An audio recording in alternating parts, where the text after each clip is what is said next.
the Native American leader who repelled Spanish colonists and almost drove out the English.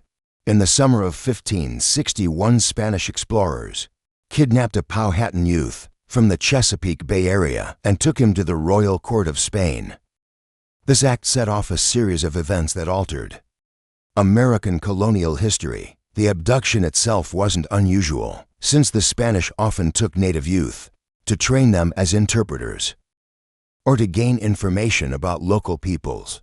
However, the young man, later known as Opechancanough, would return to become Opechancanough, one of the most formidable Native American leaders encountered by Europeans in 16th and early 17th century Virginia. After returning to his homeland, Opechancanough helped build the greatest chieftain in the Mid-Atlantic and spent his life defending his people from European invaders.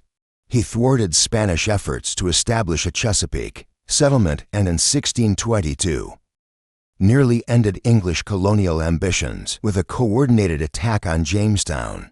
Despite his significance, his achievements remain largely unknown. Following his abduction, Opechancanough, reputed to be Powhatan's brother, was taken to the court of King Philip II in Madrid. Philip saw it as his duty to convert indigenous peoples to Catholicism. He believed Opechancanough could aid in this goal, and after being baptized, he was given the Spanish name Don Luis de Velasco. In 1579, years after his abduction, Opechancanough, now Don Luis, returned to his homeland with a small Jesuit mission. Trusting in his commitment to convert his people, the missionaries ventured inland without armed support. Within 6 months, Don Luis led an Indian war party that killed all 8 Jesuits, sparing only a young servant boy, and destroyed the mission. Don Luis's motives were clear. While in Mexico City and Florida, he witnessed Spanish conquest and conversion efforts destroy indigenous ways of life. He knew allowing Jesuits to establish a foothold in Chesapeake would lead to more soldiers and settlers, eventually taking the land and destroying his people. As one of the few Native Americans who had traveled across the Atlantic and returned, Don Luis understood the European threat.